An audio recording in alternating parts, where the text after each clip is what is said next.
Look, your trade deadline has already passed, so this is the only way we can upgrade our team at this point. So let's lock in, let's focus on these waivers, and let's win some championships. Very quickly before we get into the waivers, I want to show some love to our last week's player of the week, Kyren Williams. After being on IR for 4 to 6 weeks, whatever it was, he comes back and gets a full workload. That's unheard of in today's age. He had like 30 plus touches, 200 yards, 2 touchdowns, and of course 38 fantasy points. Number 1 running back on the week. So shout out to Kyren Williams. He looks like he's going to win a lot of championships for his fantasy players. But starting off at the tight end position, and I don't know if we've done that all season, but the number 1 pickup this week is no doubt going to be Pat Freiermuth. You're going to hear a lot of people talk about him. But last week, 9 receptions, 120 receiving yards, of course, 22 fantasy points, tight end 1 on the week by a decent margin.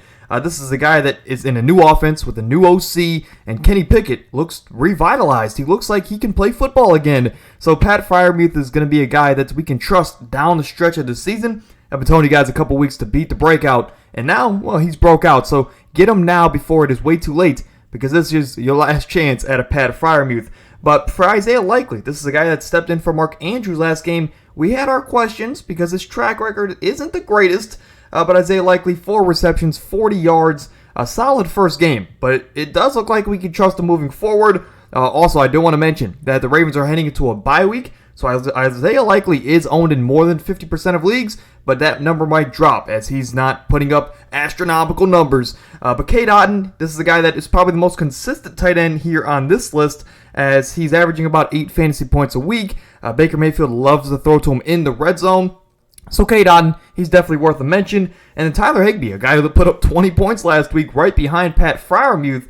But this is a guy that, 2 touchdowns last week, and of course that fueled that 20-point outing. But if they're going to start to look for him in the red zone like this, at this rate, he's definitely someone that we need to have on our teams for the playoff stretch of the season.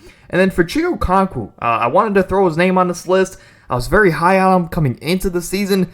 Well, he hasn't had the greatest season, but Chiggo Okonkwo, last week he had a solid game with 8.5 fantasy points. He has a lot of favorable matchups going forward, especially into the playoffs. He faces 3 bottom 10 defenses against the tight end position in the next 5 weeks. So Chiggo Okonkwo, definitely the riskiest out of these names on the list, but he's definitely worth an honorable mention. Kicking over to the running back position, we have Ty Chandler, and I know it was rough yesterday. It wasn't a very pretty outing from Ty Chandler. I think he ended the day with 1 reception for 3 yards, and you're like, how is he even worth a note here? Well, he's been dealing with some injuries, so that is also why I wanted to throw him on the list.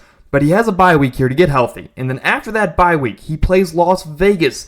So he has a very favorable matchup coming out of the bye week, where him and Madison are going to split this backfield. So again, this is not a guy that's going to win us our leagues, and he doesn't have a great playoff schedule, but he can help us get there, and he might be a spot start after the bye week in 2 weeks. For Jeff Wilson, this is a guy that, until Devon Achane comes back and is their second guy again, this is their second guy. And for 4 to 5 weeks, Jeff Wilson's going to have a very favorable matchup on paper as far as the running back position.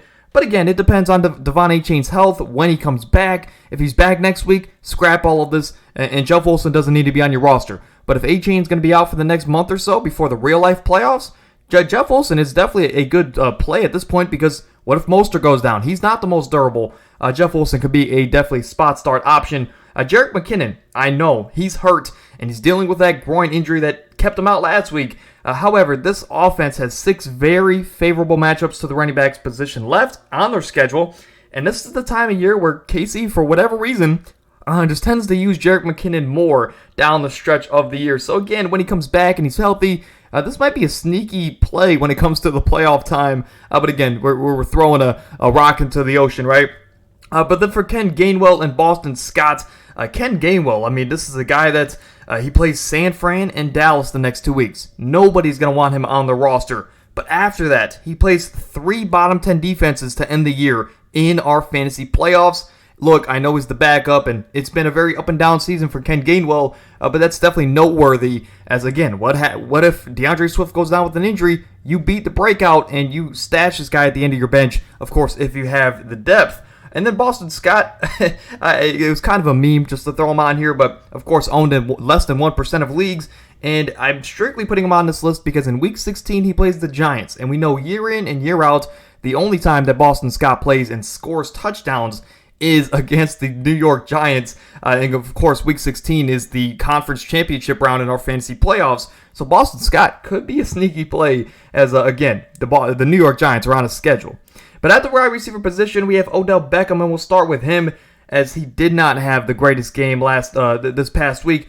But he's still the number one in that offense with Lamar Jackson. And to me, that's all the validation you need. Again, he's probably the best option on the waiver wire. I'm not saying you have to pick him up and start him. But as far as the other waiver options, Odell is definitely worth noting at this point in the season.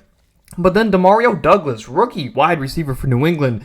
Of course, he's owned in about 36% of leagues, and he's been on a bit of a stretch here where he's been killing it week in and week out. As over his last 3 games, he's averaging about 12 fantasy points per game, and he's also had about 8.5 targets in that stretch as well. So this offense wants to use him, no matter if it's Bailey Zapp, Mac Jones, or Bill Belichick at the quarterback position. They want to get Demario Douglas the ball. Now, he did leave last game injured, so that is worth note, but he should be back and he should be better than ever. Not to mention, he plays the Chargers this upcoming week, and the Chargers don't defend anybody but themselves, so Demario Douglas would actually be probably my number 1 wide receiver pickup on the week.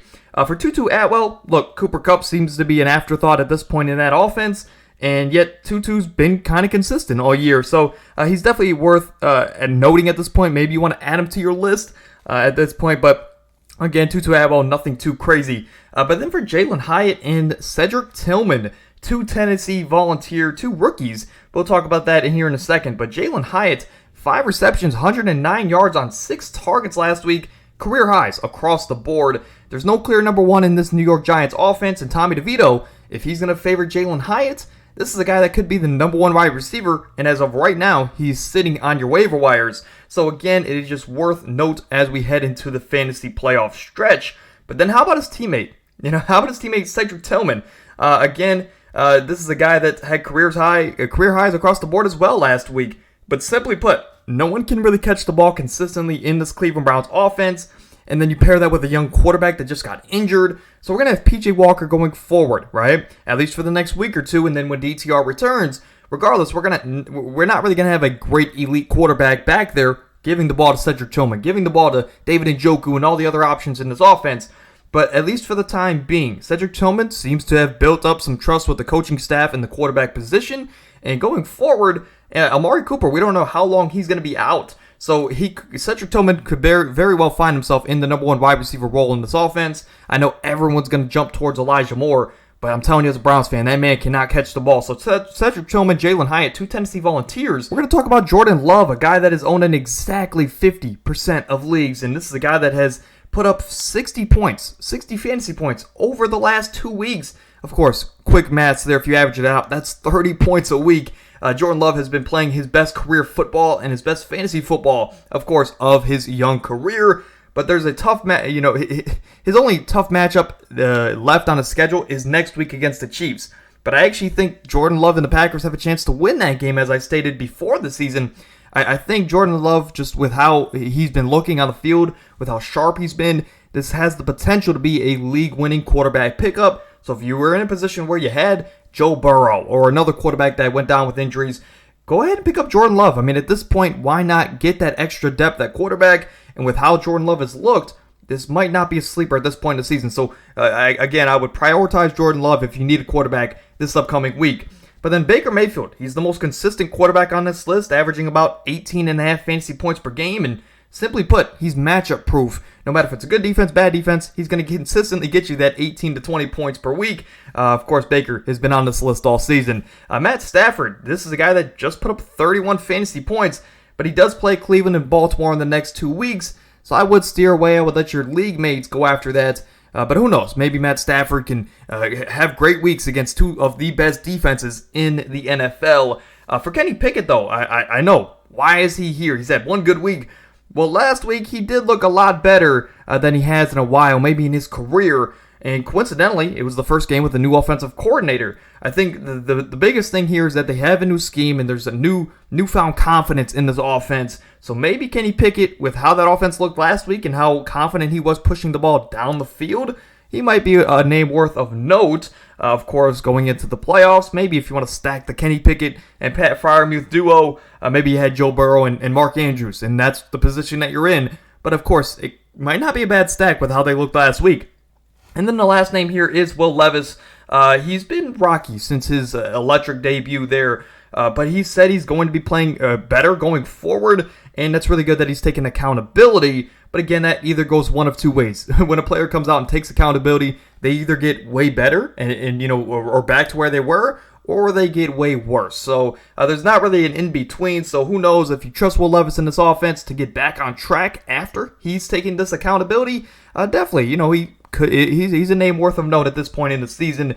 But that's going to do it here for today's episode. Again, we got in and out, player of the week, 20 players you can pick up on your waivers this weekend. And again, this might be the last week before your fantasy playoffs, if not 2 weeks before your fantasy playoffs. So this is the most important time to be on your waivers, locked in. Who do I trust going into the playoffs? Because these are the league-winning decisions that we have to make, and we might not even notice it at this point in the season. But without further ado, I'll see you guys tomorrow for our Week 13 predictions, and we're going to throw a little twist on that with Amir coming in. But without further ado, we'll see you then. Stay happy, stay healthy, get out of here.